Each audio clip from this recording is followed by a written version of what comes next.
professeur Taylor.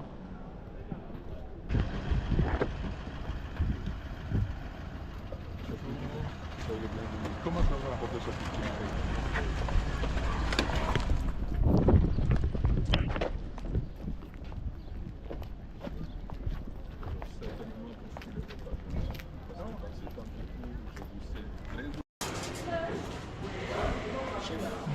Monsieur le Président, comment allez-vous? Ça va?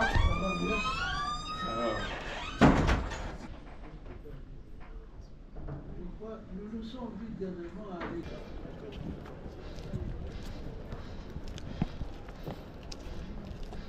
ainsi que le recteur Alfine président de l'État.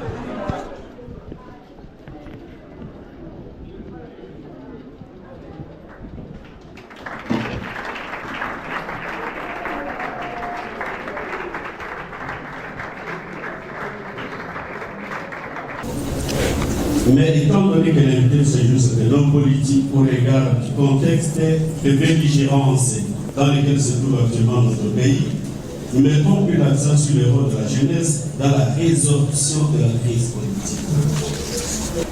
Mon but le plus important est que la résilience de la jeunesse congolaise constitue un appel pathétique à l'endroit des décideurs et de toutes les forces publiques de la nation pour qu'elle essaie de placer la jeunesse dans une posture de vulnérabilité organisée et de marchepied générationnel. C'est dans le fond aux jeunes d'aujourd'hui des réelles et effectives possibilités d'une vie meilleure, par l'inclusion sociale et politique, il est possible de garantir un monde digne pour les générations futures. Il est même toutefois que je dirais principalement, l'amélioration de la gouvernance pour empêcher l'explosion de ce bombe à retardement. L'appel est donc lancé en vue de nouvel engagement national en faveur des jeunes dans un contexte de paix et du progrès social. Monsieur le Président, Monsieur le Recteur, Monsieur le Président, je vous remercie. La crise en RDC, cause, perspective d'avenir et rôle de la jeunesse. Notre pays, la RDC, traverse une crise multidimensionnelle.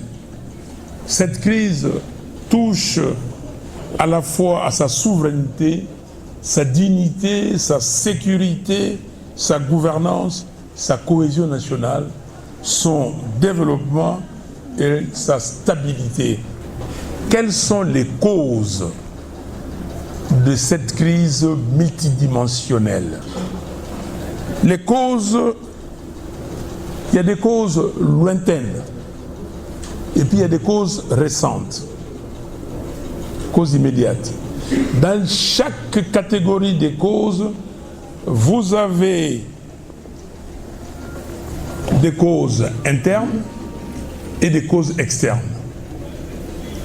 Alors, je vais aborder ces deux types de causes. D'abord, dans l'origine de ces causes, vous avez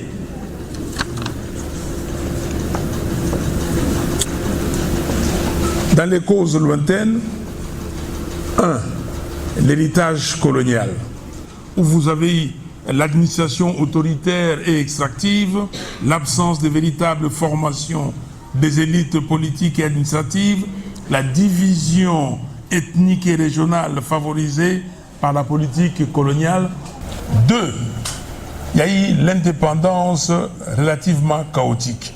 D'abord, départ précipité des Belges, sans préparation, instabilité politique après l'indépendance causée notamment par des crises politiques et l'assassinat de notre héros national Patrice Emery Lumumba. Et puis très vite, vous avez eu la sécession des sécessions, la sécession katangaise et la sécession sud-Kasaï. 3, dictature du maréchal Mobutu de 1965 à 1997. Donc, j'ai parlé dans ces origines lointaines, héritage colonial belge, indépendance relativement chaotique.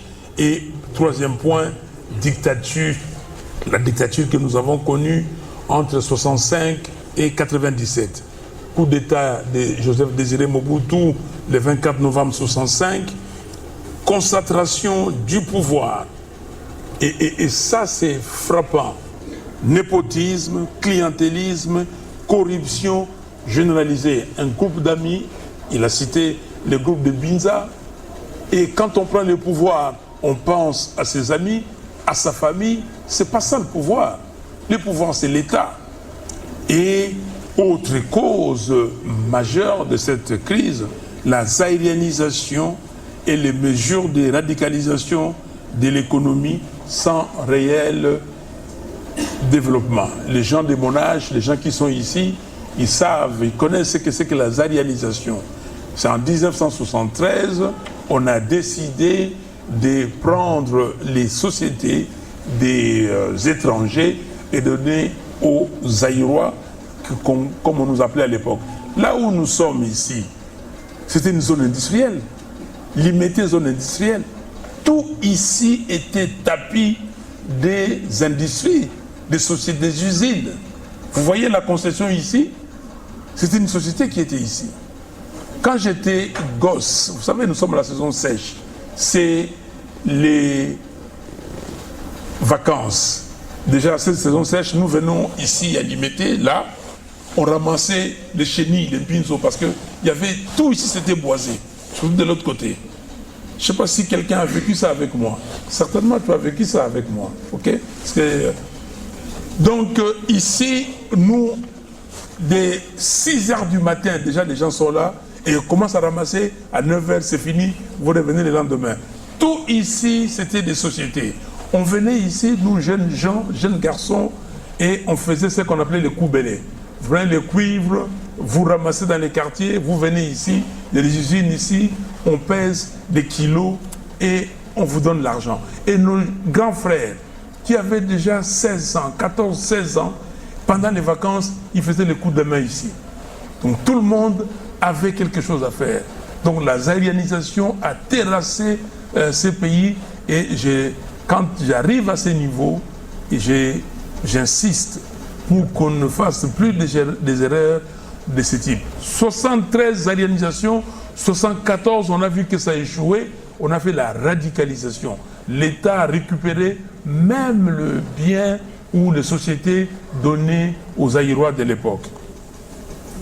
Maintenant, laissez-moi, dans ces cadres de causes internes, parler des origines, des causes récentes. 1. Vous avez la crise de légitimité politique.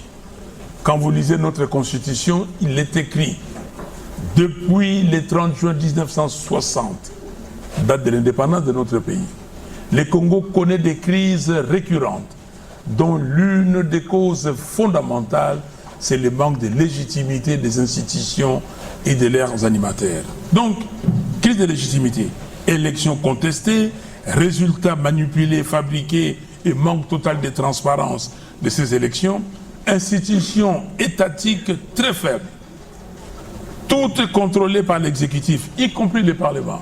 Ah, il a plu au chef de l'État, la vision du chef de l'État. Il n'y a personne qui a une vision, il n'y a que le chef de l'État qui a une vision. Quelle est votre vision, vous, Parlement? Quelle est la vision du législatif, du judiciaire? Donc, on est en train d'encenser un individu. Donc, nous sommes toujours dans les cas de culte des personnes, dans la dictature, et qui ne dit pas ces mots. Et ça, c'est aujourd'hui, nous les vivons.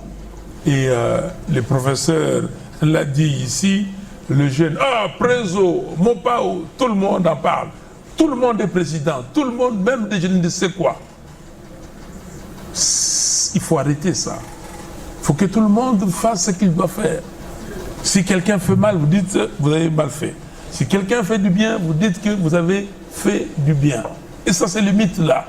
Deuxième cause récente, mauvaise gouvernance. De toutes les façons, la mauvaise gouvernance depuis longtemps, mais là, la mauvaise gouvernance, gestion partisane de l'État. Vous gérez le bien de l'État. L'État, ce n'est pas vous. La caisse de l'État, ce n'est pas vous. Comment vous pensez que vous, homme politique, gestionnaire de l'État, vous devez être plus riche qu'un homme d'affaires, qu'une femme d'affaires, qu'un industriel? Comment vous vous mettez à concurrencer les industriels? L'industriel a pris un risque. La femme d'affaires, l'homme d'affaires a pris un risque. Vous, quel risque? Vous êtes parti, vous avez acheté des voix et puis vous voulez vous faire rembourser. Il faut arrêter ça. Et ça, et le professeur l'a dit, c'est vous. On va revenir sur le rôle de la jeunesse. Mauvaise gouvernance, gestion partisane de l'État. On gère l'État comme si c'était son bien. Vous devenez président ou directeur de cabinet ou je ne sais qui, ministre. Tous les membres de votre cabinet sont de votre famille. Vous êtes candidat député, candidat sénateur, candidat député provincial, candidat je ne sais pas.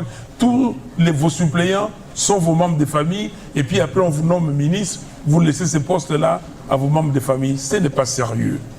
Incompétence des dirigeants. On parle des compétences.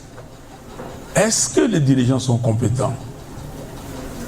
Si vous n'êtes pas compétent, vous ne pouvez rien faire. Et c'est ce que vous voyez ici.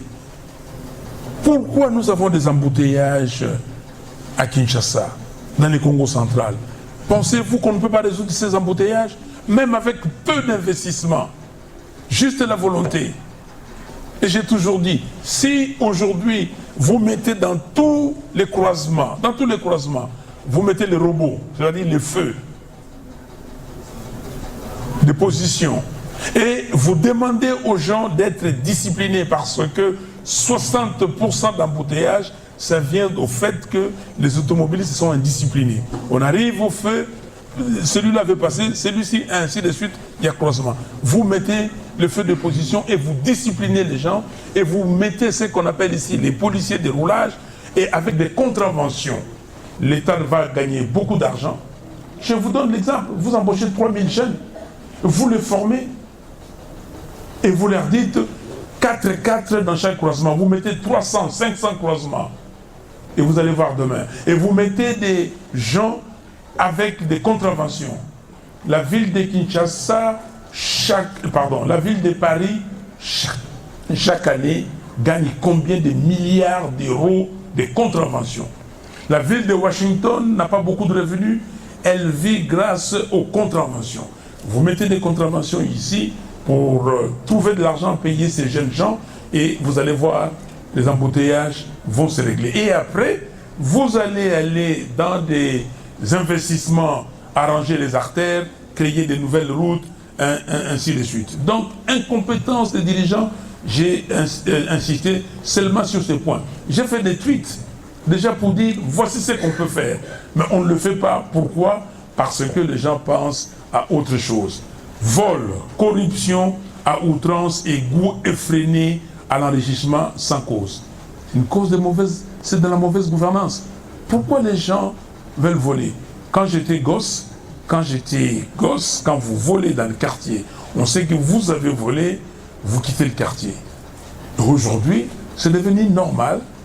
C'est devenu normal, on vous appelle préso parce que vous avez volé. Et il n'y a pas de justice sociale. On laisse les gens.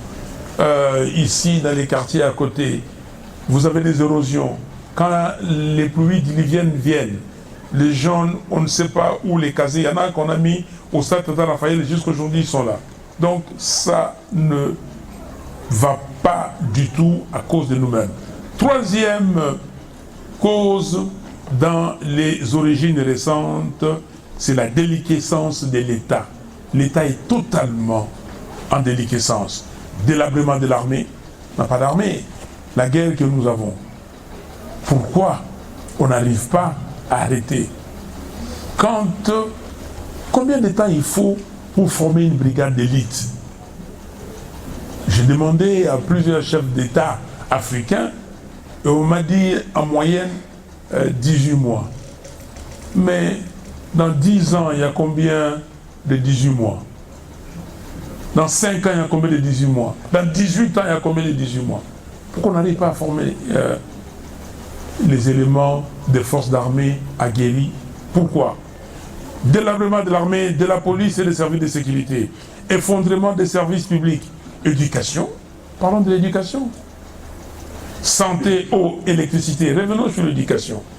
Le professeur vous a dit que des gens comme des Gérard Kamanda, et je cite, j'ajoute les maîtres Nimi Maïdi Kangimbi, les Lukusa Mwingula, je ne prends que ces trois-là, ce sont des gens qui ont étudié à l'Ovanium, ici à l'université, l'Ovanium à l'époque, l'université de Kinshasa. Ils ont étudié ici avec l'université. Mais ils ont terminé, ils avaient 22, 23, 24 ans, tous moins de 25 ans. Ils ont travaillé, mais ils étaient efficaces. Efficaces. Les Congos avaient les cadres le plus aguerris en Afrique ici, surtout l'Afrique noire, l'Afrique subsaharienne. Et les Kamanda, donc, ils sont arrivés, secrétaire d'État adjoint de l'Union africaine, ça s'appelait l'OUA à l'époque, et ça faisait la fierté. Les maîtres Nimi sont devenus les grands juristes, directeurs du cabinet du président de la République, et les autres, ils étaient des ministres. Mais ils étaient bien formés. Est-ce qu'aujourd'hui, vous quittez l'université, vous êtes capable de travailler avec compétence? Mais vous voulez être là. Vous dites on ne s'occupe pas de la jeunesse. Mais qu'est-ce que vous faites pour bien vous former? Est-ce que vous évitez le point sexuellement transmissible? Vous les évitez? Très bien. Ça, il faut le faire. Et je félicite d'ailleurs, j'ai été ici à l'ULK il y a à peu près 8 ans. Monsieur le PCA, si je ne m'abuse, on était dans la salle là-bas. Donc il n'y avait pas ces bâtiments. Aujourd'hui, je n'ai pas ces bâtiments. Félicitations. Donc, étudiez s'il vous plaît. C'est l'éducation, c'est la base. La Suisse, par exemple, n'est pas aussi riche que Walikale. Chez nous ici, Walikale. Mais regardez combien de multinationales la Suisse a. Parce que ces gens-là sont sérieux et ils étudient. Donc, délabrement, j'avais dit effondrement des services publics, éducation, santé, eau. J'ai insisté sur l'éducation, mais vous avez la santé, vous avez l'eau. Le professeur a parlé des épidémies qui arrivent ici. Délabrement total des infrastructures, routes, rails, ports, aéroports, il n'y en a pas. L'aéroport de Ndjili, regardez, c'est les pires des aéroports d'Afrique. Présence quasi inexistante de l'État dans certaines parties du pays. Allez à l'intérieur, même dans les communes. Les bourgmestres de Selemba ont dit qu'il y a tous les jours des malfrats qui entrent dans des maisons, mais je n'ai pas des équipes pour intervenir.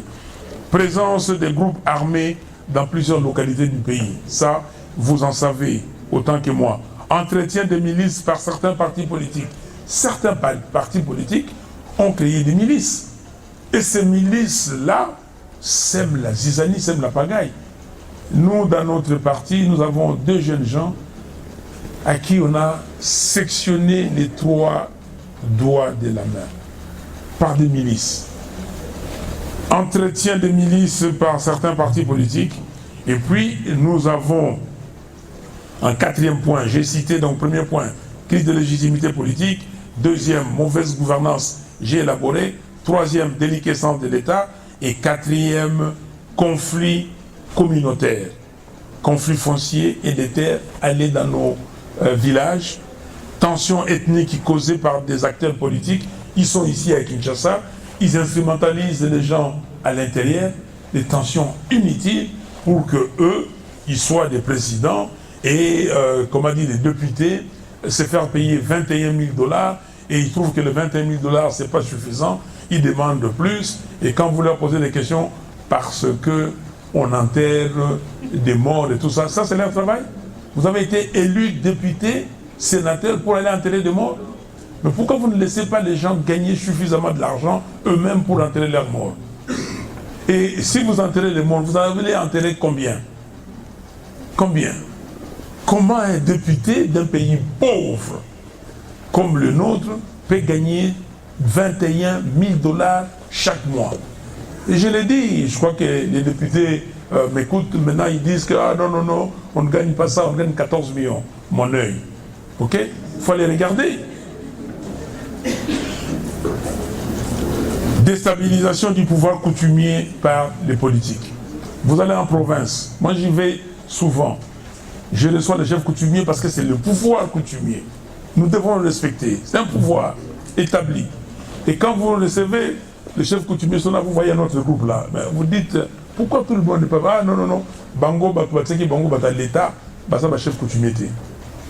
Ici, on établit les chefs coutumiers, pas par la loi coutumière ou le pouvoir coutumier, par l'instrumentalisation à partir de Kinshasa. Voilà, je crois que pour les causes internes, très rapidement les causes externes de la crise de la RDC. Origine lointaine, je vais les citer. Intérêt géopolitique des puissances étrangères. On a instrumentalisé le Congo dans les conflits Est-Ouest, ce qu'on a appelé la guerre froide. Il y a la convoitise des ressources minières de la RDC et soutien des grandes puissances à des régimes autoritaires pour sécuriser l'accès aux ressources du Congo. Je cite clairement le Rwanda, aujourd'hui, c'est son rôle. Et puis, vous avez, à ce sujet, je vais vous lire deux, trois paragraphes du dernier rapport des experts des Nations Unies. Les experts disent ceci: objectif du gouvernement du Rwanda. C'est le point 42. Les engagements, c'est sur Google, hein, vous pouvez les trouver. Les engagements militaires successifs de la RDF, RDF veut dire Rwanda Defense Forces, n'avaient pas pour objectif premier de neutraliser l'FDLR ou de mettre fin à une prétendue menace pour l'existence du Rwanda.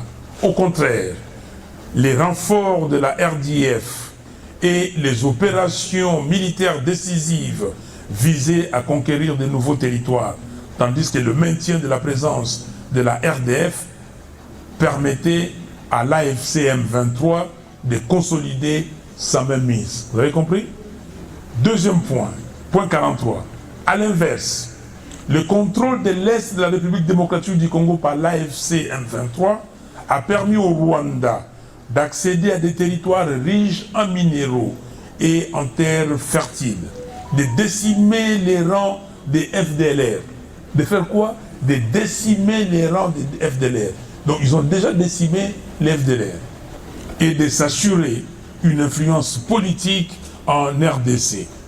Des sources au sein de la RDF, Rwanda Defense Army, des sources au sein de l'armée rwandaise et des sources proches du gouvernement du Rwanda ont rapporté que l'objectif ultime de Kigali était de contrôler les territoires de la RDC et ses ressources naturelles. Vous avez compris? Allez lire dans les rapports, pages 109 à 121, dans l'annexe numéro 25. Point 44, dernier point. La présence systématique de la RDF, Rwanda Defense Forces, aux côtés de l'AFC, Alliance Fleuve Congo, et du M23, mouvement du 23 d'Intérêt Sud, son rôle, donc la présence systématique de la RDF, son rôle clé dans le succès des opérations militaires visant la conquête et l'occupation des territoires, ainsi que les contrôles et la direction de facto exercés par la force sur les opérations militaires de la FCM23, constituent des actes passibles de sanctions. Les groupes d'experts réaffirment que la direction et les contrôles effectifs de facto des opérations de l'AFCM23 par les RDF rendent les Rwandais responsables des actes, et ainsi de suite.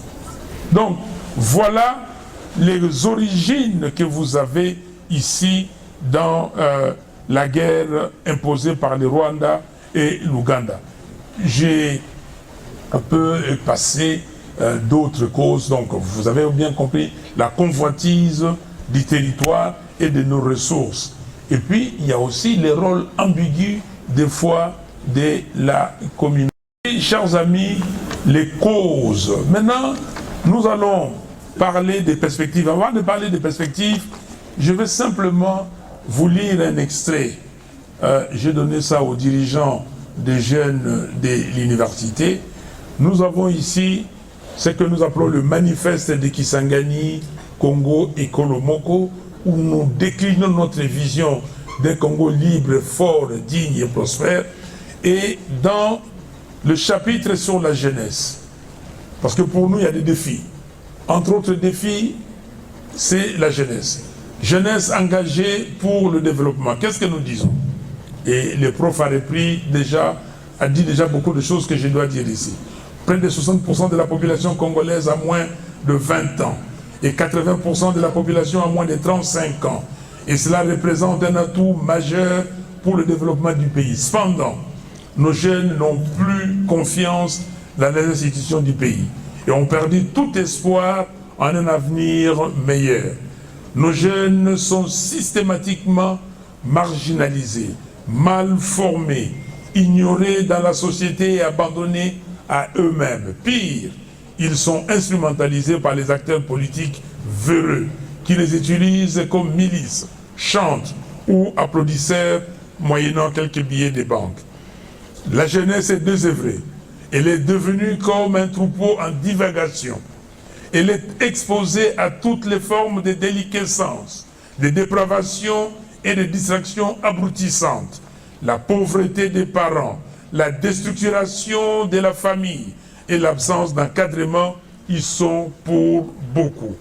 Heureusement qu'il y a des jeunes très engagés, notamment ceux des mouvements citoyens, certains artistes musiciens, ainsi que certains jeunes de quelques partis politiques, étudiants, responsables, qui ont compris qu'ils doivent dénoncer la mauvaise gestion de l'État par les tenants actuels du pouvoir et participer aux activités citoyennes pour l'avènement d'un État de droit qui soit au service du peuple.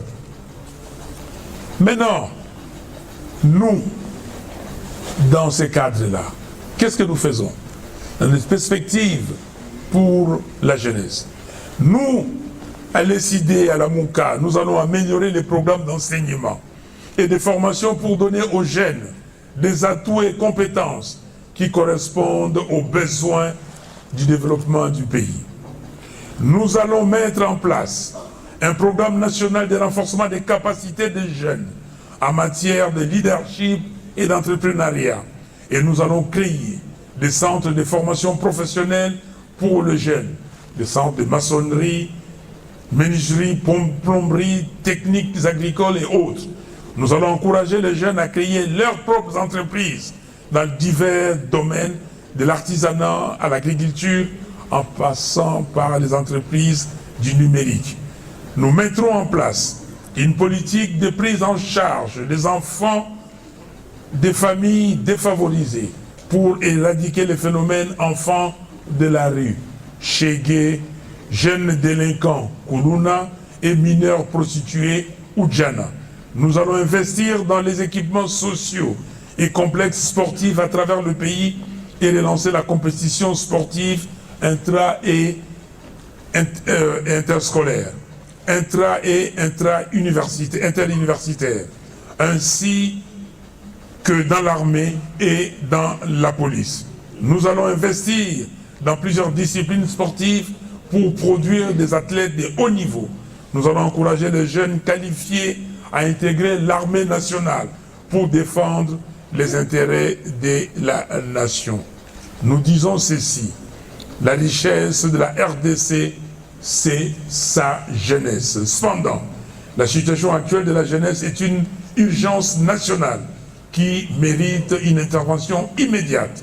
Nous allons accorder la priorité à l'encadrement de nos enfants et de nos jeunes, car ils constituent notre meilleur espoir pour aujourd'hui et pour l'avenir de notre pays. Nous mettrons en place une structure d'accompagnement des jeunes porteurs de projets d'entreprise. Voilà, chers amis, qu'est-ce qu'il faut maintenant pour essayer de détruire, de déconstruire toutes ces causes que nous venons de dire dans cette crise. Et je l'ai dit et je le répète à qui veut m'entendre. Il n'y a pas 36 solutions. Il n'y en a même pas 2. Il n'y en a qu'une. C'est la cohésion nationale. Nous devons tous, hommes et femmes, réunir nos efforts, venir dans ce que j'appelle les camps de la patrie. Les camps de la patrie, ce n'est pas un parti politique. Non. L'article 7 de la Constitution dit que instituer l'institution d'un camp de la patrie est assimilée à une infraction de haute trahison. Donc c'est punissable par la loi. Mais les camps de la patrie, c'est tous ces Congolais, nous tous, Congolaises, Congolais, qui regardons dans la même direction pour défendre notre pays. Comme le dit l'article 63 de notre Constitution, et je cite, tout Congolais a le droit et le devoir sacré de défendre l'intégrité du pays, de défendre le pays et son intégrité territoriale en cas de menace ou d'agression extérieure. Qui dit mieux?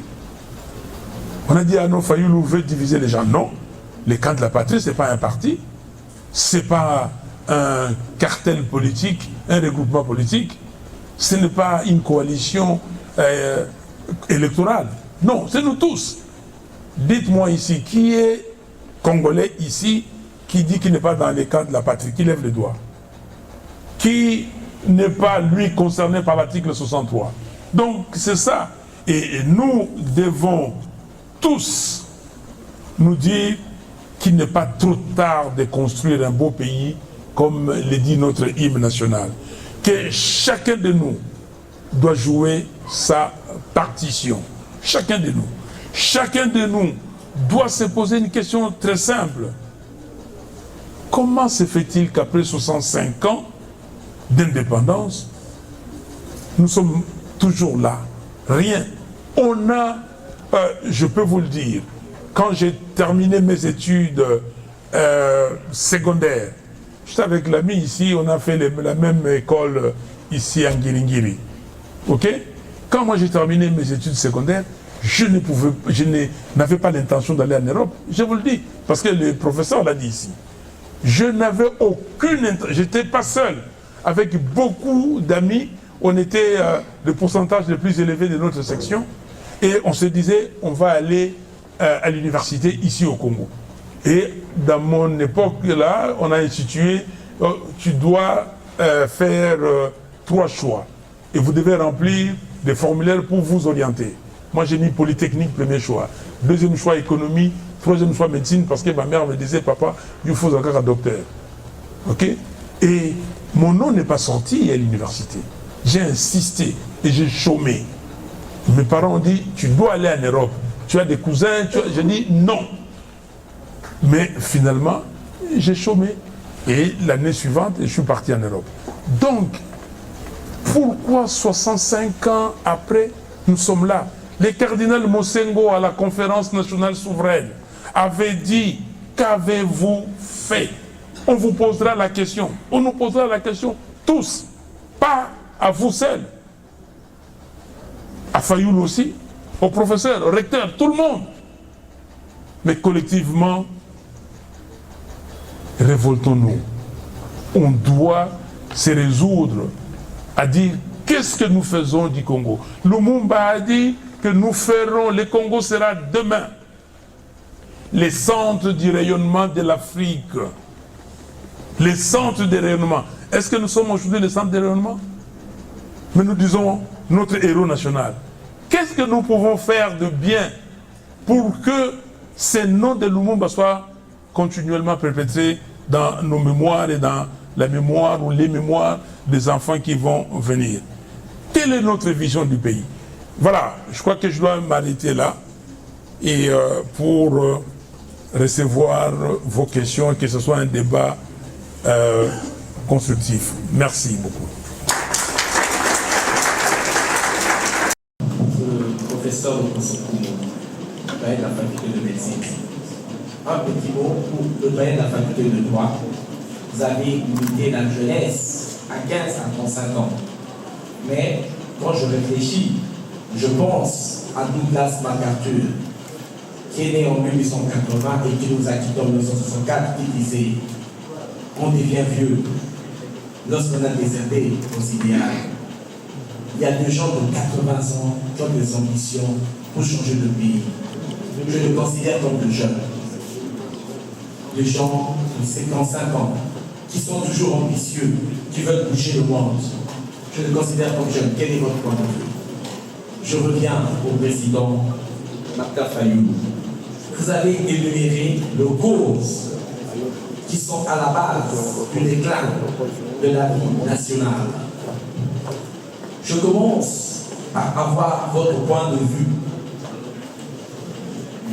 Étant donné que vous avez dit qu'il s'agissait d'une départ précipité de Belge, donnerez-vous raison au plan Van Bilsen qui avait préconisé que nous restons avec le Belge jusqu'après 30 ans pour que le pays soit bâti? Est-ce que c'était ça la solution? Au lieu de suivre ce qui a été préconisé dans le manifeste de la conscience africaine avec Iléo, Bouli-Kouenza et même Mandela. Serait-il la solution qui aurait apporté la paix au Congo? Ensuite, vous avez parlé de la zaïrisation comme la grande cause du débat national, et cela est vrai. Vous avez souligné qu'en 1974, il y a eu ce qu'on appelait la radicalisation. Mais je souligne un fait. En 1976, lorsque le président de la République, à l'époque général de corps d'armée, s'est rendu à l'intérieur, quelque part là, on lui a dit que les acquéreurs n'étaient pas en mesure de remplacer le marchandise qu'ils ont trouvé dans le magasin. Et le président, à son retour à Kinshasa, avait pris la grande mesure de la rétrocession. La rétrocession. Mais la rétrocession n'a pas pu être appliquée correctement parce que les acteurs, pour la plupart, étaient membres de la famille du président, étaient amis du président. Pensez-vous, aujourd'hui, en rentrant en arrière, que la rétrocession serait la solution qui est recevée le pays? Car nous remarquons que ce vers des années 80, que la crise nationale était devenue vraiment aiguë. Le président Martin Fayoulou, dans son développement, il a parlé des problèmes d'élite, la qualité de la classe dirigeante qui a posé problème. L'après-indépendance, notamment après le départ de la colonisation, il s'est posé un véritable problème des gens qui devaient diriger la société. Mais ces problèmes, jusqu'aujourd'hui, semblent persister, c'est un constat, où vous avez l'impression que c'est les plus courageux d'entre nous qui sont dans les partis politiques, les instances qui sont prédisposées à concourir à la gestion de la cité, qui malheureusement ne sont pas les plus compétents dans la pratique. Vous avez la classe dirigeante ou la classe intellectuelle qui se met à côté, observe de loin comment ces gens manifestent, comment ils arrivent à brûler, et malheureusement quand ils arrivent à conquérir le pouvoir, on se demande, ils voulaient avoir le pouvoir pour en faire quoi? Les pouvoirs, oui, conquérir le pouvoir, mais pour en faire quoi? C'est la grande question à poser à tous ceux qui militent, tous ceux qui travaillent pour avoir le pouvoir. Aujourd'hui, quand vous regardez le casting qu'il y a, des choix des animateurs pour gérer la cité, est-ce qu'il y a une préparation en amont au niveau des partis politiques pour avoir des cadres qu'il faut pour les prédisposer à gérer efficacement la société? Vous êtes dans l'opposition aujourd'hui, demain vous pouvez être dans les pouvoirs pour gérer la cité. Est-ce qu'à votre niveau, vous menez également des castings importants pour avoir des cadres qui vous prédisposent à gérer efficacement la société, et cela à tous les niveaux de responsabilité? Merci beaucoup. La deuxième question, c'est en rapport avec la cohésion nationale. Vous dites que c'est la seule panacée qui devra nous amener justement à avoir la réponse par rapport à tous ces conflits que vous établissez depuis plus de 30 ans. La cohésion nationale qui ne se décrète pas, mais repose sur un ensemble d'éléments qui militent justement à construire cette cohésion nationale. La justice sociale, la répartition bonne de la richesse, tout ce qui a comme bonne gouvernance, c'est des éléments importants. Est-ce qu'aujourd'hui, au regard de la gouvernance actuelle, les décors est planté pour aller justement faire cette cohésion nationale? Parce que cohésion nationale, ça ne doit pas être un chapelet d'intention, mais doit reposer sur des éléments importants qui militent à cela. À son Excellence, M. Fayoulou, si vous accédez un jour à la présidence, quelles seront vos 3 priorités concrètes pour lutter contre la corruption à tous les niveaux de l'État. Merci. Je me présente. Je réponds au nom de Likou Magali, fondatrice de la fondation Malik. Alors, la première question, je la pose au professeur Loko. Je ne sais pas si j'ai bien retenu le nom. Le professeur Loko nous a dit qu'on pouvait devenir président, député, à partir de 25 ans déjà occuper des hautes fonctions politiques. Monsieur le Président, en tant que scientifique, parce que je suis aussi scientifique, je suis assistante à l'Université de Kinshasa, pensez-vous que notre système éducatif répond aux besoins de gestion? Parce que plusieurs fois nous avons vu combien de fois, comme l'a dit l'un de mes prédécesseurs, combien de fois des gens ont accédé au poste de direction et nous avons, s'il vous plaît, nous avons été déçus par leur façon de gérer les choses, gérer la gestion, plutôt gérer la chose publique. La question, je la pose au président Martin Fayoulou. Président Martin Fayoulou, vous nous avez présenté votre parcours. Vous nous avez dit comment vous avez quitté les milieux académiques pour aller au milieu professionnel avec toutes vos prouesses que je salue d'ailleurs. Mais est-ce que vous pouvez aujourd'hui, président Martin Fayoulou, vous pouvez aujourd'hui nous dire, vous pouvez plutôt assister à cette conférence où la question se pose sur le rôle de la jeunesse, alors que vous êtes de mèche avec nous, que notre jeunesse est sacrifiée. Parce que si vous avez eu à accéder plutôt si vous avez eu à parcourir, si vous avez eu à mener tout ce parcours-là, justement c'est parce que les climats tant sociaux, tant économiques que politiques vous étaient favorables. Mais aujourd'hui, notre jeunesse est sacrifiée. Est-ce qu'aujourd'hui, ce n'est pas ironique de demander à la jeunesse le rôle qu'elle a à jouer alors que déjà à la base, elle a un rôle à jouer sacrifié parce que le politique n'a pas donné la chance qu'il faut pour que les jeunes arrivent à... La plupart des jeunes, bien sûr, arrivent à mener un tel parcours tel que vous l'avez fait. La première, c'est un encouragement au président Eli Martin Fayoulou Mabili pour l'acte que vous êtes en train de mener. Et nous, la jeunesse de Mbazalemba, nous continuons à vous soutenir. S'il vous plaît, le cadre est scientifique, parce que nous protégeons. Nous disons bravo, allez-y, nous sommes derrière vous. Bon, pour monsieur le doyen, une seule question, je vais poser.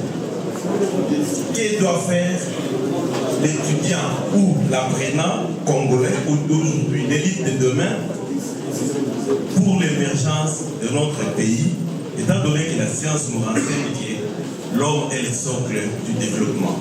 Je suis Jean-Jacques Kabongo, assistant ici à l'université de Kinshasa et apprenant au 3e cycle à l'UNIKI.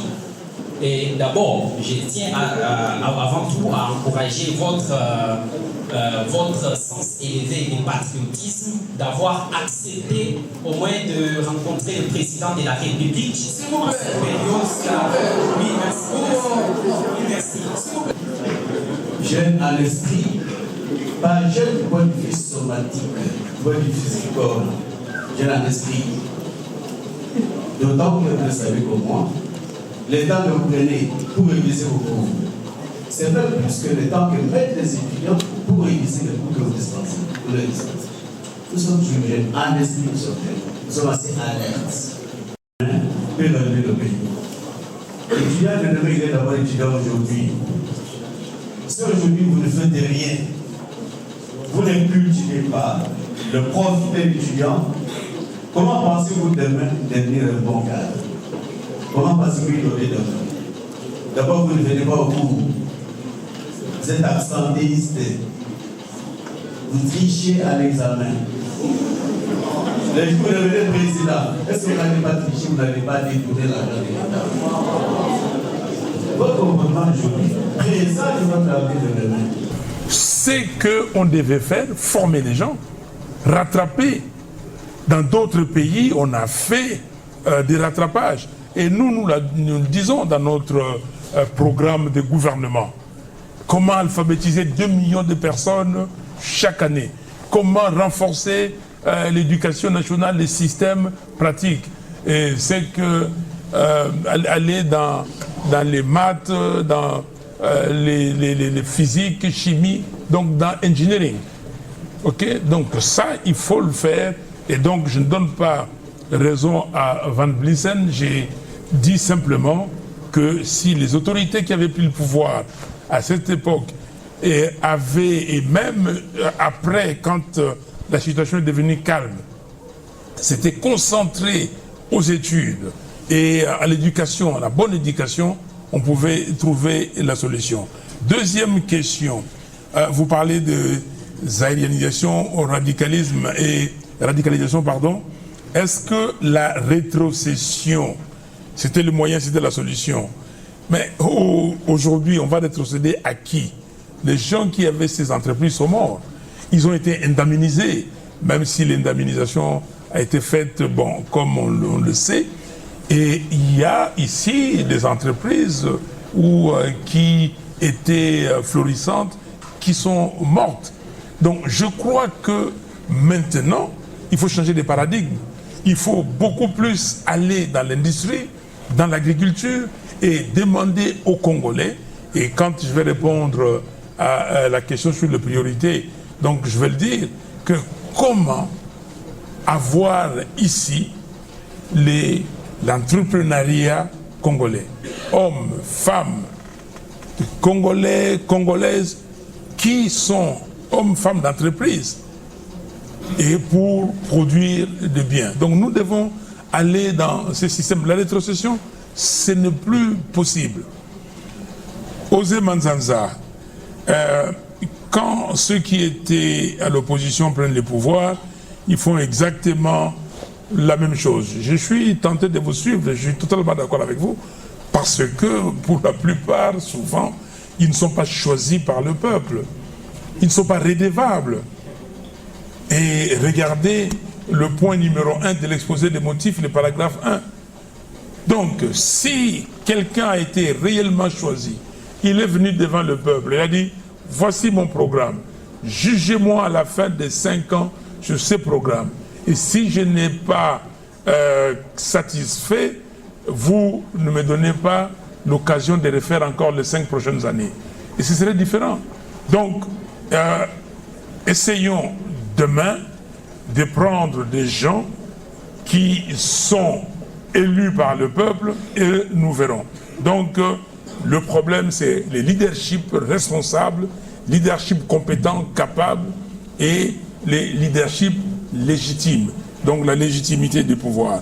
Deuxième volet de votre question, oui, la cohésion nationale ne se décrète pas. Et vous posez la question si, au regard de la gouvernance actuelle, cela est donc le décor est planté pour la cohésion nationale. Le décor n'est pas planté, mais la situation nous commande cela. C'est pour cela que j'ai dit qu'il n'y a pas 36 solutions. La situation, sinon, le pays va aller à volo. Sinon, nous n'arrivons pas le pays. Et je l'ai dit et je le répète, nous devons nous tous mourir, tuer les vieils hommes, ressusciter, renaître pour construire ces nouveaux Congo et aller de l'avant. Il faut la cohésion nationale et comme je l'ai dit et je le répète, cette cohésion nationale, vous parlez sur les décors plantés, il faut aller vers la cohésion nationale. Pour aller à la cohésion nationale, et ce que j'appelle le dialogue. Il faut qu'il y ait un dialogue entre les parties prenantes, congolaises, congolais, et nous dire la vérité. Moi, je dis toujours sur ces 3 thèmes, vérité, réconciliation, cohésion nationale. On se dit des vérités. Qu'est-ce qui s'est passé? Voilà les causes que je viens de donner. Comment les déconstruire? Comment les adresser? Et on se dit des vérités, même des vérités qui fâchent. Et après, on s'embrasse, on se réconcilie, on dit, on forme, comme disait Mobutu, Liboke Moko, et puis nous affrontons les défis de notre pays. Troisième intervenant, des dispositifs pour remédier aux causes. Et il me dit, si vous accédez à la présidence, quelles seront vos 3 priorités pour arrêter la corruption? Dans ce document ici, malheureusement, j'en ai pas beaucoup, et nous avons dit il y a 18 défis dans ces pays qu'il faut adresser pour que ces pays soient comme les autres pays qui marchent au monde. Je ne vais pas les citer tous, mais nous avons catégorisé ces défis en 4 groupes. Le premier groupe, c'est que nous appelons les prérequis. Donc le préalable, il nous faut un état de droit, 1. 2, il faut l'intégrité territoriale et la pacification du pays, arrêter avec des guerres, ainsi de suite. 3, il faut la cohésion nationale, je viens de le dire. 4, il faut la gouvernance intègre. Papa, maman, oyibi mbongo ya l'État kombo na yo et pas il y a là les boloko makala ils a place mosusute. Vous avez compris? Donc la gouvernance intègre. Donc ça c'est les prérequis. Deuxième catégorie, nous avons des priorités parce qu'on ne peut pas mélanger. Si vous avez les 4 prérequis, c'est que vous avez un État. Vous avez un État normal et sur ces prérequis, vous mettez maintenant les priorités. Nous en avons 6, mais vous avez demandé 3. Première priorité, c'est l'éducation. Sans éducation, vous n'êtes nulle part. Je vous ai dit que la Suisse est moins riche que Walikale, mais comme les gens sont éduqués, disciplinés, ainsi de suite, voilà la Suisse et comment elle est. Plusieurs pays, regardez Singapour, il n'y a pas de richesse. Peut-être sa position géographique qui constitue sa richesse. Regardez Singapour. Donc, l'éducation, l'innovation, la recherche scientifique, c'est la première priorité pour nous.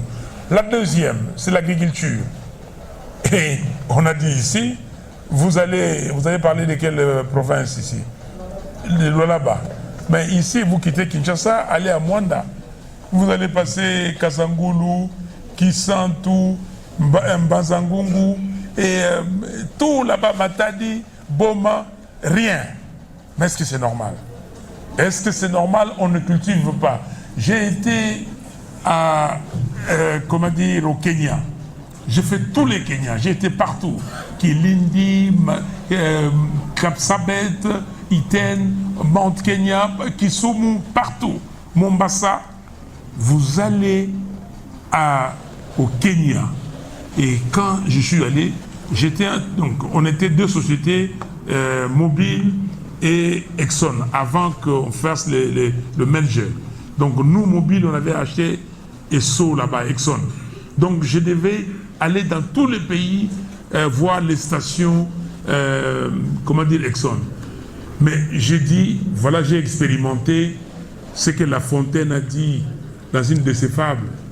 Ne laissez nulle passe où la main ne passe et repasse. J'ai vu ça au Kenya. Des plantations de coco, des plantations de café, des plantations de thé. Partout c'est cultivé. Et donc pour nous, deuxième priorité, c'est l'agriculture. Troisième priorité, c'est les biens sociaux de base, c'est-à-dire l'eau, l'électricité et la santé. Ces 3-là, et après, vous allez ajouter, vous avez demandé 3, je vous ai donné les 3. Si vous voulez la 4e priorité, pour nous, c'est les infrastructures. Routes, rails, regardez ce qu'il y a, aéroport, port, même infrastructure d'Internet, ça c'est la 4e. La 5e priorité, c'est l'entrepreneuriat congolais. Hommes, femmes, les Congolais qui ont des entreprises, des hommes d'entreprises, des industriels qui créent de la valeur ajoutée. Dernière priorité, la protection de l'environnement l'écologie. Quatrième question, Likuo, ce n'est pas ironique de demander à la jeunesse de jouer son rôle. Non, ce n'est pas ironique. La jeunesse, vous l'avez dit ici, quand les chefs des étudiants, le président des étudiants a fait sa présentation, il a dit que nous sommes les présidents du Congo. Vous savez, il y a des gens, je ne sais pas si vous avez la faculté d'économie ici, mais vous avez ce qu'on appelle la loi normale, la courbe des Gauss. Là, ça fait comme ça, la courbe des Gauss.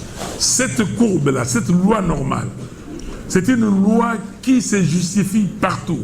Même si vous mettez une équipe de savants, vous le mettez là, vous mettez 100 savants, il y aura les meilleurs, ok, qui seront les top 10. Vous avez une grande partie là au milieu, et puis vous aurez partout, même les étudiants. Il y a des sociétés ici qui emploient des étudiants qui viennent dans vos universités ici, qui disent qu'il y a des gens et des étudiants excellents. Quand vous êtes bon, vous êtes bon. Il y a des gens qui ont étudié ici et qui sont partis en Europe, ils ont distingué. Donc, seulement étudier. Mais je vous comprends. Est-ce que ce qu'on vous demande, on ne vous demande pas trop? Vous allez dire que de notre époque, on ne payait pas les études. De notre époque, les étudiants étaient boursiers. Et aujourd'hui, ça j'en conviens avec vous. C'est très difficile. Vous n'avez pas mangé, vous devez aller à l'école. Maman, vous avez mon côté.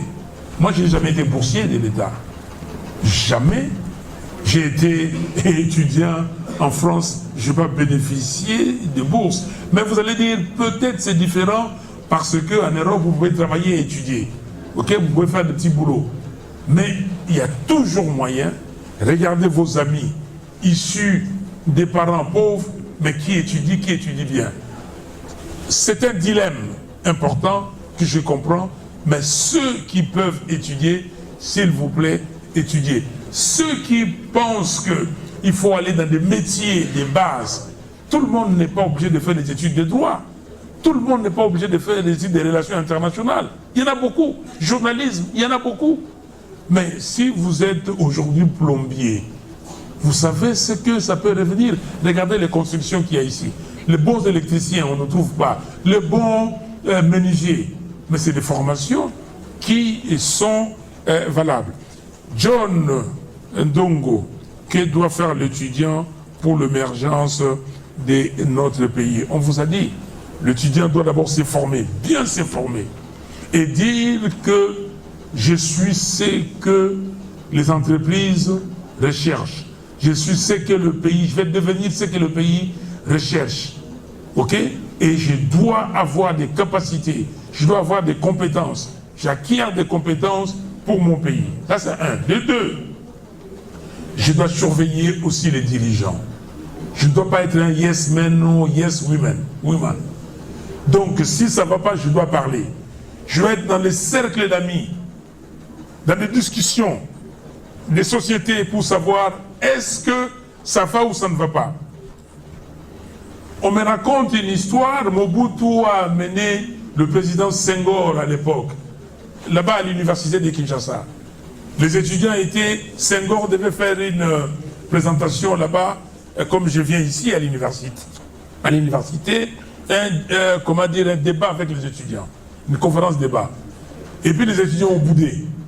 Ils se sont révoltés. Et Mobutu vient dans la salle, donc dans la bibliothèque, là où les étudiants étaient en train d'apprendre. Et puis, il dit, au tombeau qui est là, il y a un étudiant qui dit, silence, ici on travaille. Mobutu.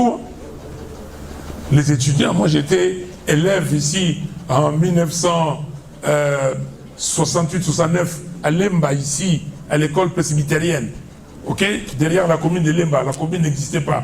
J'ai vu des étudiants courir là-bas, parce qu'ils ont énervé Mobutu, mais ils revendiquaient. Mais vous êtes devenus maintenant des dialystes. Ok, tel ministre, parce qu'il est de votre province. Non, regardez le pays. Le ministre ne pourra pas nourrir toute la province. Jean-Jacques Kabongo, si vous êtes invité à prendre la gestion des affaires du pays, si on vous invite, pardon, et quelle sera votre réaction? Mais moi, j'étais candidat président de la République. C'était pourquoi? Pour aller m'amuser? C'est pour diriger ce pays. J'ai dit que j'ai les défis ici. Je vais diriger le pays. Mais on va m'appeler comme ça, m'appeler sur cadeau. Ou un cadeau empoisonné. Ou n'importe quoi. Non. Je l'ai dit, je n'ai pas la langue de bois.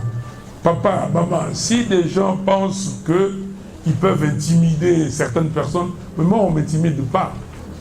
Vous ne pouvez pas m'intimider. Pourquoi? Parce que je me connais. J'étais à l'Assemblée nationale. J'ai passé, je suis mis 3 fois debout. Oyo Navinaye, il a corrompu une fois. Fayoulou Amatao. Azate Père Ozalate. Boyo Kingaï. Donc,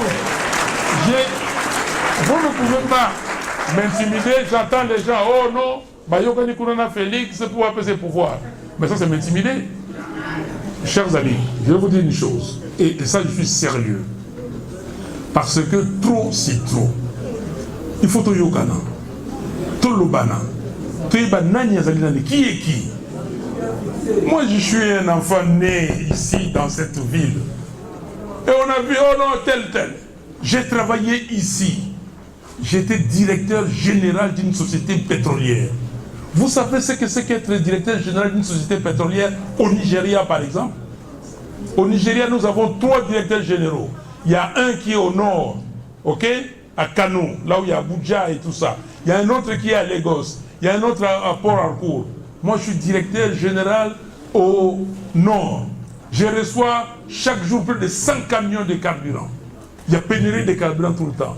Si je vends seulement 10% au marché noir, j'ai combien de millions de dollars que personne ne saura? Je ne l'ai pas fait. Pourquoi je ne l'ai pas fait? Parce que j'ai craint Dieu. Vous voulez que je vous le dise? J'étais directeur général à ExxonMobil Éthiopie. L'Éthiopie a plus d'habitants qu'ici. Plus de stations qu'ici. Pays enclavé. On envoie des camions pour aller chercher 1000 camions par semaine à Djibouti. Les autres directeurs généraux, ils prennent pour signer un bon $100, 150, 200. Posez la question. Les gens ne sont pas morts, ils sont là, ces sociétés-là sont là. Est-ce que Bayoka Fayoum n'a dit qu'à Momogo? Posez des questions. Vous pensez que vous allez me faire peur? Vous me ferez peur si moi j'ai pris l'argent de quelqu'un. Parce que, comme disait Kofi Olomide, je commence à les citer ce jour aussi sur cette affaire, vérité. Et il y a qu'un escalier, puis c'est la canine. Soko yibaki et ko yebana. Ceux qui montent, après ça qui ont bongo, un jour il va dire, mais pas tout va le bago, après ça bongo, mais il y en a pas preuve. Vous n'allez pas m'intimider. Ce pays-là, si nous allons demain au dialogue que je souhaite, que j'appelle de tous mes voeux, parce que la cohésion nationale se prendra à ce dialogue-là. Si nous allons au dialogue, et qu'il y a des décisions, des résolutions qui sont prises, je me soumettrai à ces résolutions. Est-ce que vous m'avez compris? Est-ce que, Monsieur le Président, est-ce que c'est vrai pour la première série? Vu qu'actuellement, notre système, surtout le système congolais, on a tendance à voir que pour réussir, pour qu'un jeune réussisse, il faut nécessairement qu'il fasse la politique. Il faut nécessairement qu'il soit dans un parti politique ou bien derrière un monsieur tel politicien pour réussir au Congo. Alors, comme nous avons un chevronné politique devant nous, quel est votre point de vue ou quelle est votre réaction par rapport à ça? Merci. Quel est votre point de vue face à la décision prise par le ministre sur le fait que les élèves enceintes puissent continuer leur cursus scolaire? Vous l'avez dit, le doyen l'a dit également, que l'enseignement est abandonné. L'enseignement ne reçoit pas de subvention et il n'est pas soutenu. dans vos priorités, malheureusement, il me semble que vous n'avez pas parlé du soutien à l'enseignement.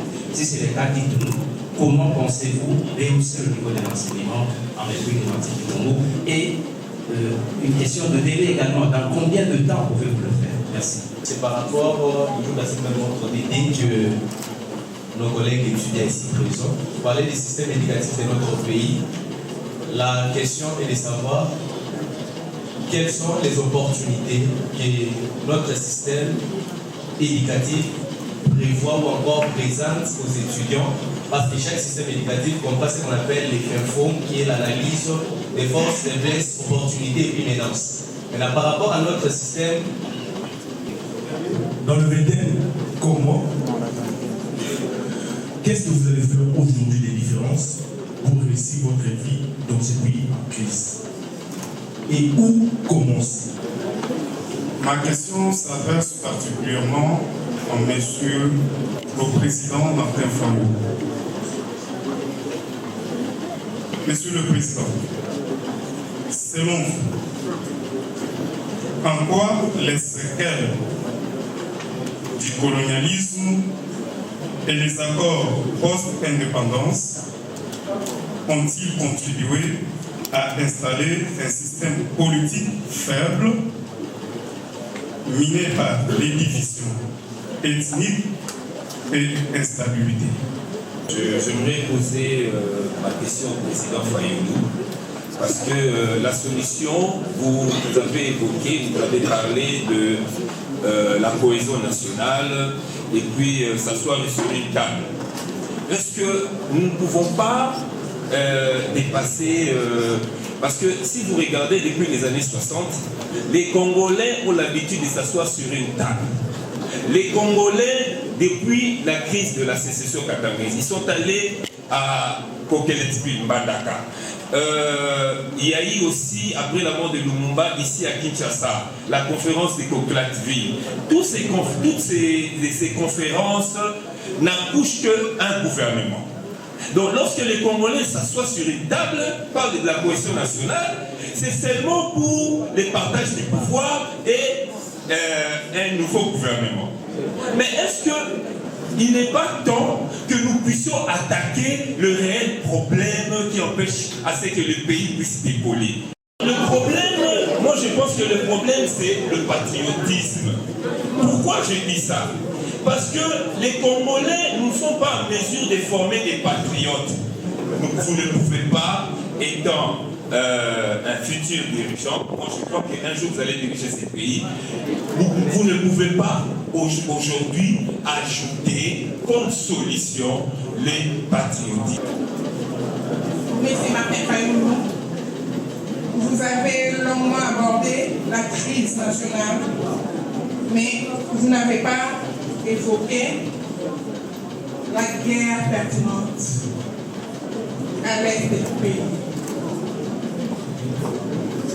Selon vous, pourquoi ce conflit dure-t-il autant et quelles seraient les mesures urgentes à prendre pour y mettre fin?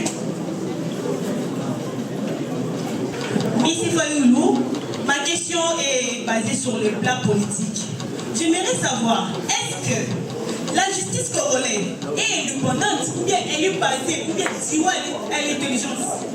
Il y a la jeunesse qui ne peut pas se développer parce qu'elle est bloquée suite au conflit et la crise qui est jusque-là est finie. Alors ma question est celle de savoir qu'est-ce que vous voulez faire pour aider la jeunesse à sortir des désespoirs et à espérer un jour réaliser tout ce qui est là comme ambition. Merci. Ma question est de savoir quel rôle les universités devraient-elles jouer pour former une jeunesse apte à relever le défi de la vie. Et les étudiants, de manière à relever le pays, la jeunesse pour relever le pays. L'université fonctionne sur des textes. Il y a des textes, des lois qui organisent l'enseignement dans notre pays.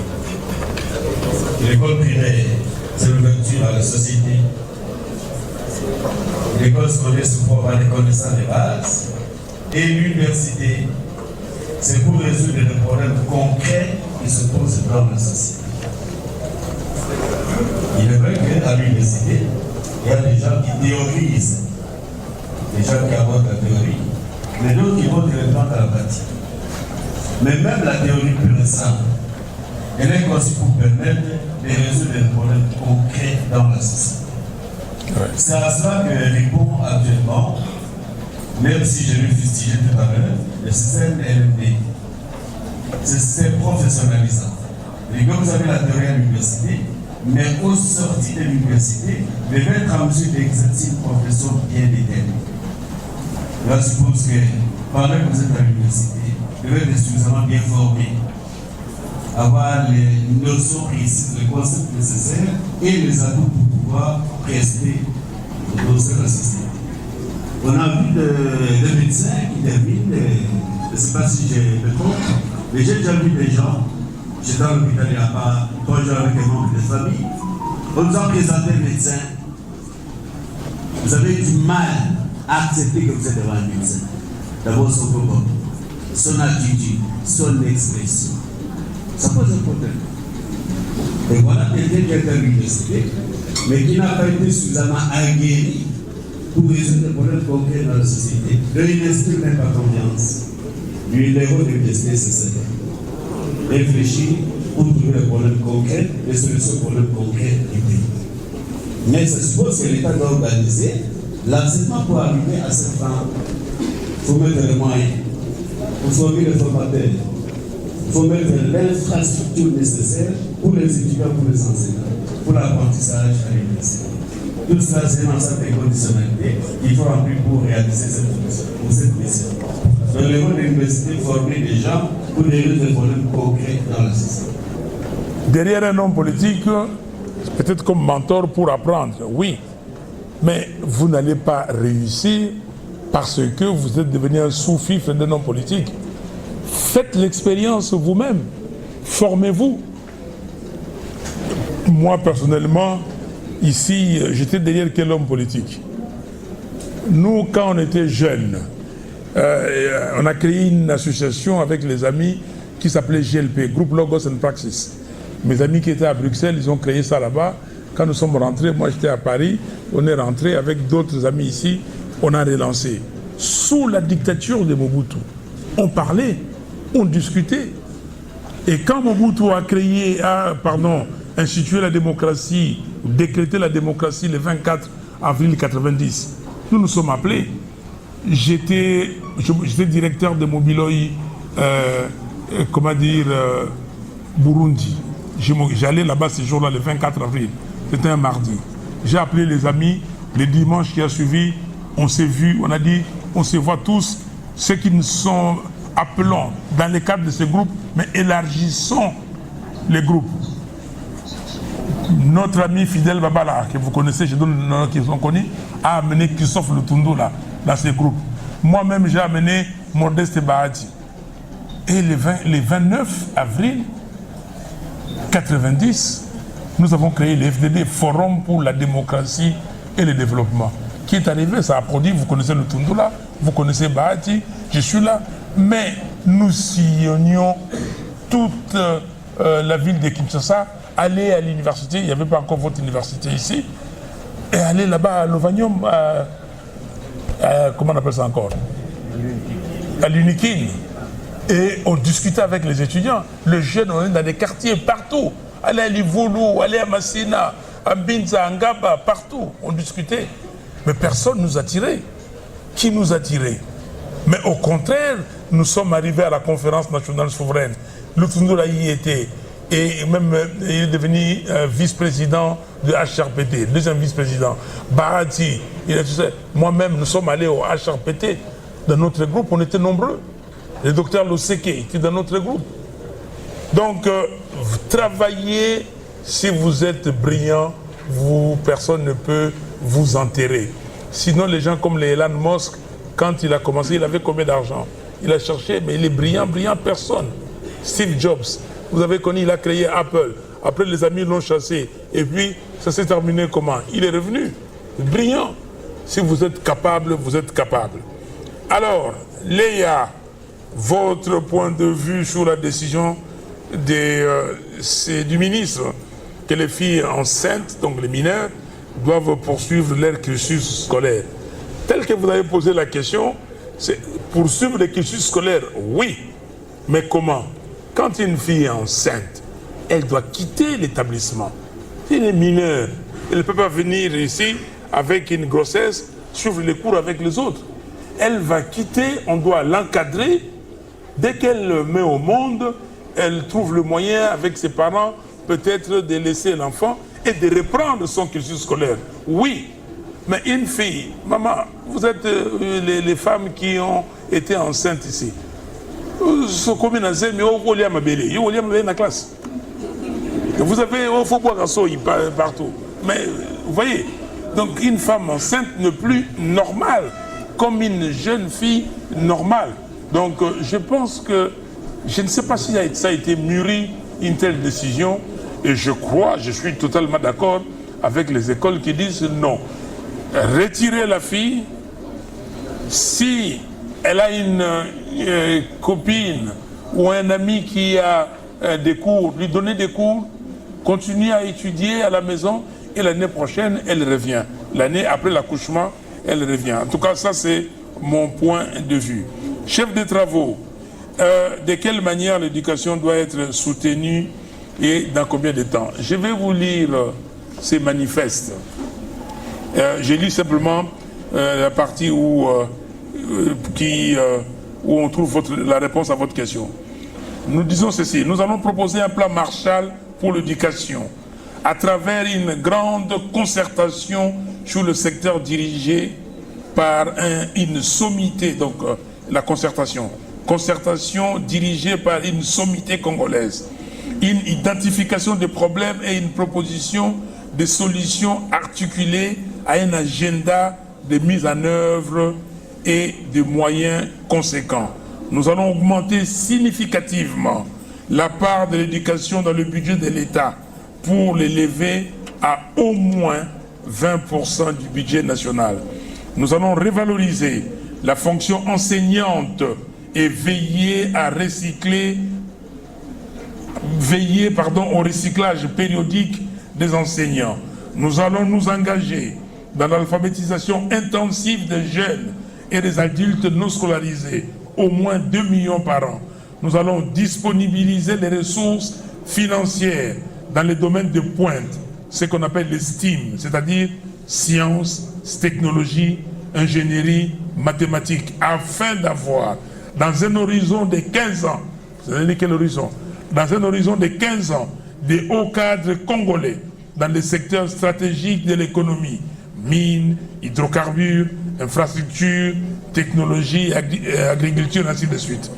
Nous allons impliquer les entreprises dans le fonctionnement des universités publiques et privées afin de corréler la formation à l'offre existante en matière d'emploi. Nous allons investir significativement dans la recherche scientifique et l'innovation, et nous allons créer des centres d'excellence. Nous allons revaloriser les métiers qui constituent la base de l'entrepreneuriat en créant des centres de formation et des apprentis dans les domaines de la maçonnerie, menuiserie, ajustage, ferronnerie, cordonnerie, tannerie, vannerie, poterie, travail du bois, transformation des produits agricoles et autres, afin de satisfaire le besoin réel de notre pays pour son développement. Nous allons mettre en place des formations techniques et professionnelles courtes et diplômantes qui permettent de constituer un réservoir de main-d'œuvre disponible et compétente pour les entreprises. Ces formations offrent aussi une alternative pour ceux n'ayant pas la chance ou la volonté de pousser dans des longues études. Nous allons investir dans les citoyens pour développer la RDC. Nous allons en finir avec la médiocrité qui a pris le pas sur la compétence, et nous irons en guerre contre l'ignorance et l'obscurantisme. Nous formerons les esprits qui vont porter le développement du Congo. Voici, monsieur le chef des travaux, ce que nous avons dans les manifestes, dans notre programme. Kalala, par rapport au système éducatif, quelles sont les opportunités? Je crois que le professeur a répondu. Où commencer? Comment faire la différence? Ben, je vous ai dit, où commencer, c'est très simple. Les prérequis, les préalables, état de droit. Quelqu'un a demandé si la justice est libre, si elle est indépendante. Commencez par l'état de droit. Tout faire pour avoir l'intégrité territoriale de ce pays. C'est là qu'il faut commencer. Commencer par la cohésion nationale. Moi, je suis, comme je vous ai dit, né, grandi dans cette ville. Quand j'étais gosse, on ne connaissait pas la tribu. J'ai un nom, Fayoulou, personne ne savait situer d'où mes parents venaient. Ça n'existait pas. Ma famille, c'est les gars de mon quartier. Ma famille, c'est les gars de mon école, de ma classe. Ma famille, c'est là où je vais à l'église. Je suis servant, on était plus que nous tous servants en chante à l'église. Je ne connais pas. Regardez, si vous regardez mes amis, vous n'avez pas trouvé que nous sommes de la même tribu ou tout ça. Non, ça n'existait pas. Donc, on va commencer par là et faire la différence. Comme l'ami a dit, je reviendrai, il faut être patriote. Il faut être patriote. Patriote, à l'école, on avait les cours de civisme. Et on nous apprenait. Alors, Josué, en quoi les séquelles du colonialisme ont-ils contribué à l'instabilité de la RDC? Oui. Dès que nous avons... Le colonialisme, c'était quelque chose où les colons étaient là. Donc le maître, vous devez voir le maître. Ceux qu'on appelait les évolués, essayaient de copier le maître. Et copier, donc cette copie-là, ça s'est répercuté. Aussi, les séquelles, comme j'ai dit, il n'y a pas eu de formation. Ici, quand on a, en 1960, il y avait combien de Congolais diplômés? Dans des pays comme les autres pays d'Afrique de l'Ouest, ils étaient déjà même dans l'administration française. Nous, on n'a pas eu ça. Donc, et puis, les séquelles du colonialisme, on nous a appris à diviser pour régner. L'histoire de aux alliés éleveurs, tu es plus la classe plus élevée. Agriculteurs, l'histoire au Rwanda, là-bas, comment ils s'appellent? Les Tutsis et les Hutus. Pourquoi ils se sont rencontrés? Ils se sont, tués. Mais ils parlent la même langue. Hein. Il n'y a pas une langue qui s'appelle Tutsi, il n'y a pas une langue qui s'appelle Hutu. Ils parlent tous le Kinyarwanda. Ok? Pourquoi? Et ça, c'est les séquelles de la colonisation. Le colon est venu, il a dit que non, diviser pour mieux régner. Ici aussi, on a fait exactement la même chose. On peut aller plus loin dans d'autres choses. Et la preuve, vous avez eu des sécessions tout de suite. Kalonji Moulopo est là-bas, il dit que moi ici dans les Bakwanga, et voilà, j'ai fait ma sécession. Tchombe dit, voilà, moi, toutes les ressources, les richesses du Congo, ça vient du Katanga. J'ai fait la sécession, sans oublier que l'Équateur, le Bandundu et tout ça avaient amené les produits agricoles que vous connaissez. Le caoutchouc, l'huile de palme. Alors, Josué, l'autre intervenant dit la cohésion nationale, s'asseoir sur une table depuis 1960. Les Congolais ont l'habitude de s'asseoir autour d'une table et de se parler. Et la conséquence, c'est le partage du pouvoir. Comme je vous ai dit tout à l'heure, il y a des gens qui sont intimidés quand on dit mon dialogue. Ah, Baokonokabola pouvoir. Mais c'est quoi le partage du pouvoir? Chers amis, j'avais 35 ans, on m'avait proposé d'être ministre. J'ai refusé. J'avais 45 ans, on m'a encore proposé d'être ministre. J'ai refusé. Ok? Mais pourquoi? On m'a demandé pourquoi. J'ai dit parce que je ne partage pas les mêmes valeurs que vous. Ce n'est pas le partage du pouvoir. Et les discussions. Regardez l'affaire de l'Iran et avec Israël ou Iran, Israël, Gaza, Palestine. Ça va se terminer par quoi? n'est-ce pas, par des discussions, par des dialogues. Ukraine-URSS, ça va se terminer par quoi? Vous pouvez avoir autant de dialogues. Pourquoi il y a les parlements? Le parlement vient du mot parler. C'est le dialogue, sinon on va parler une fois et puis c'est fini. Les problèmes sont récurrents. Ça vient et dès que le problème vient, il faut le résoudre. La Chine et les États-Unis se voient tout le temps, ils s'embrouillent et ils se parlent, ils se réconcilient. Vous avez vu, le chancelier allemand était en Chine, à Pékin dernièrement. Le président français Macron était à Pékin. Tout le monde, les gens se retrouvent toujours pour discuter. Donc, même si on a eu Tananarive, on a eu Lovanium, on a eu Coquilletteville, on a eu la conférence nationale, on a eu tout ça, et il faut, je reviendrai à la fin pour dire au dialogue qu'est-ce que nous voulons faire, ce que nous devons avoir. Mais ce n'est pas fini. Il y aura toujours des dialogues qui vont venir. Vous n'allez pas empêcher nos enfants plus tard de repenser ce qu'ils veulent faire. Alors, vous dites que la solution c'est le patriotisme. Oui, c'est le patriotisme. C'est pour ça que je dis les camps de la patrie. C'est quoi les camps de la patrie? Donc vous me donnez raison.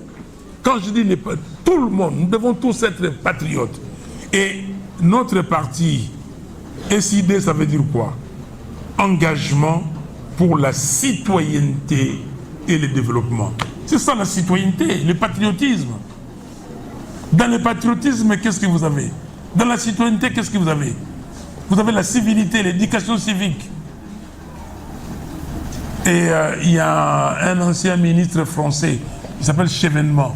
Il disait, c'est bien de former les ingénieurs, de former des tels, mais nous devons aussi former des citoyens. Vous avez entendu ici?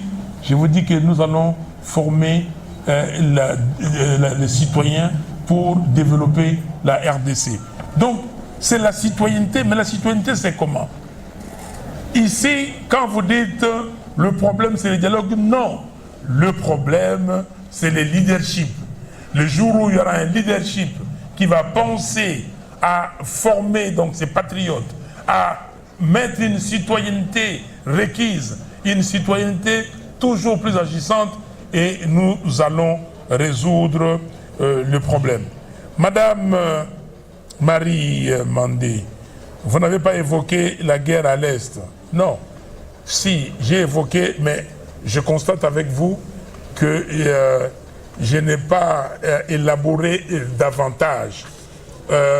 Quand j'ai dit que origine récente des causes externes, guerre imposée par le Rwanda et l'Ouganda, et première guerre du Congo, 1996-1997, renversement de Mobutu par l'AFDEL avec le soutien du Rwanda et de l'Ouganda.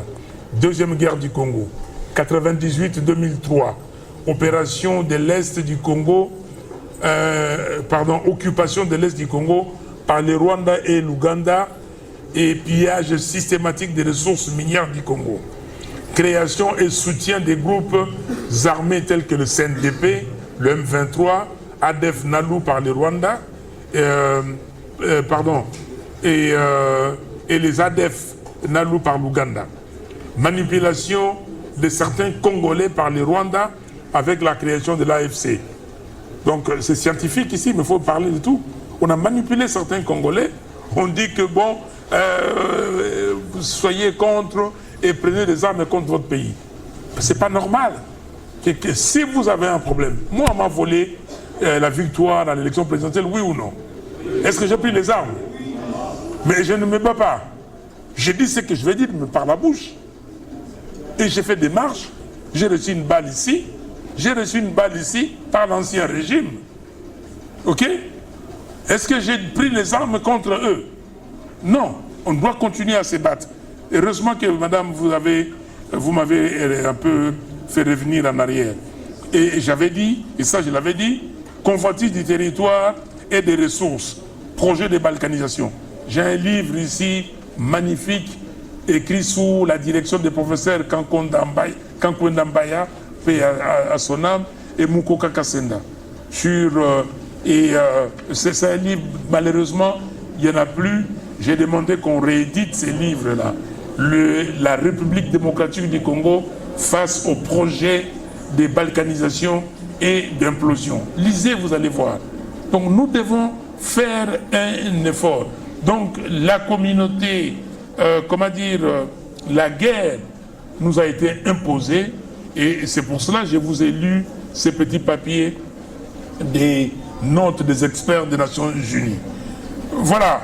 Quelles sont les mesures à prendre pour y mettre fin? Maman, je ne cesserai de dire, il faut tous en abomoko, la cohésion nationale. Ceux qui pensent qu'ils sont bas, chers amis, quand vous allez vous retrouver les bas là, vous allez commencer parce que dans tous nos clans, dans toutes nos tribus, il y a des sous-groupes. Ils vont dire, ah mais tel est de tel. Vous allez encore former un sous-groupe. Et les groupes qui se rétrécissent, la dictature, le tribalisme primaire va s'installer. Arrêtez cette affaire-là de tribalisme. Comment quelqu'un qui ne bénéficie même pas de pouvoir, au pouvoir Nabiso, Bino Banani, pouvoir des Congolais. Alors, est-ce que la justice congolaise est indépendante? Ça, c'est une question. Vous allez répondre. Est-ce qu'elle est indépendante avec vous? Pardon? Mais vous regardez la justice, comment elle fonctionne. Il faut améliorer la justice. Je vous ai dit ici, le premier prérequis, le premier préalable, c'est l'état des droits. La justice élève une nation. Et nous allons tout faire pour avoir un état des droits. 16e question. La jeunesse est bloquée. Comment faire sortir la jeunesse du désespoir? Chers amis, parce que le professeur a répondu à la dernière question, c'est pour ça que nous sommes là. Nous tous, chacun doit apporter sa petite pierre pour la construction de l'édifice. Personne ne doit resquiller. Resquiller veut dire, voilà, ok, moi je ne suis pas là, c'est leur problème. C'est le problème de nous tous. Le pays appartient à nous tous. Et personne ne sera excusé par les générations futures. C'est comme ça que j'avais dit, quelqu'un m'a dit, ah oui, vous avez Tshisekedi vous a reçu. C'est moi qui ai demandé. Je dis ceci, que je veux le voir pour dire que est-ce que c'est notre génération ici qui va être la cause ou par nous que la balkanisation de ces pays va venir. Et que les gens, les enfants, les arrière-petits-enfants qui vont porter le nom de Fayulu, on va leur dire, ah oui, non, mais ce pays a été balkanisé quand votre grand-père ou arrière-grand-père faisait la politique. Est-ce que on sera fiers? Déjà, nos arrière-petits-enfants seront fiers de nous? Non. Donc, nous devons tout faire, nous-mêmes. Il ne faut pas resquiller, il ne faut pas dire que c'est les autres. Nous tous, chacun, quand vous regardez la saleté, vous voyez la saleté là. Vous attendez que l'autre le fasse? Quand vous obstruez la voie où passe l'eau, le professeur a dit ici, et que la ville inonde, quand vous allez acheter un terrain, vous savez que c'est la rue, vous prenez la moitié de la rue, vous rétrécissez. Moi, quand j'étais gosse, dans toutes nos rues, on joue au football. Donc, on va toucher. Je ne sais pas si vous connaissez ce que vous allez toucher. Hein? Moi, quand je faisais les dada, je pouvais faire 700. Et je joue jusqu'aujourd'hui. Si quelqu'un vient, qui vient chez moi samedi matin, je fais ça. Ok? Mais est-ce qu'aujourd'hui on le fait? Il y avait des terrains partout. Les terrains, les bourgmestres viennent, ils vendent tous les terrains. Est-ce que c'est sérieux? Est-ce que vous avez parlé du patriotisme, de la citoyenneté? Les citoyens de la communauté qui vivent là ne peuvent pas se lever et dire au bourgmestre, vous ne vendez pas ces terrains. Ici, là, la 7e rue, il y a un ancien bourgmestre, j'étais député provincial. Il voulait vendre. J'ai pris les députés. Ok? Je suis venu ici. J'ai dit à monsieur le bourgmestre, vous n'allez pas vendre ça.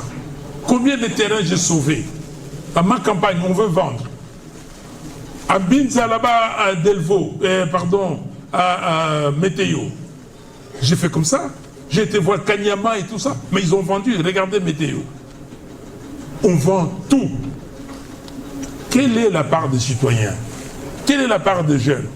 Pourquoi les jeunes peuvent se dire non, trop c'est trop, on n'a pas d'endroit pour jouer au football, on n'a pas de terrain de basket, on n'a pas de terrain de volley, on n'a même pas de piscine. Moi j'étais gosse ici. Quand vous prenez le bus là, je prenais même ligne Bana Lemba ou Matete ou Njili. Njili c'est 21 qui passait ici, Matete 23 et Lemba 24. Vous passez ici, quand vous passez à Sendwe, vous voyez les gens nager. Il y avait des piscines là. Est-ce que on vous a parlé de ça? Mais où sont les piscines? Et derrière là, il y avait un clubhouse. Il y avait le tennis, il y avait tout. Mais c'était magnifique la ville de Kinshasa. Mais on a tout vendu. Et vous devez vous mettre contre ça parce que un peuple a des dirigeants qu'il mérite. Si vous ne levez pas la voix, si vous ne revendiquez pas, eh bien, les gens vont faire ce qu'ils voudront. Voilà les réponses à vos questions, chers amis. En tout cas, monsieur le PCA, monsieur le recteur et tous les professeurs ici, le président de l'université et des étudiants, merci beaucoup pour votre attention.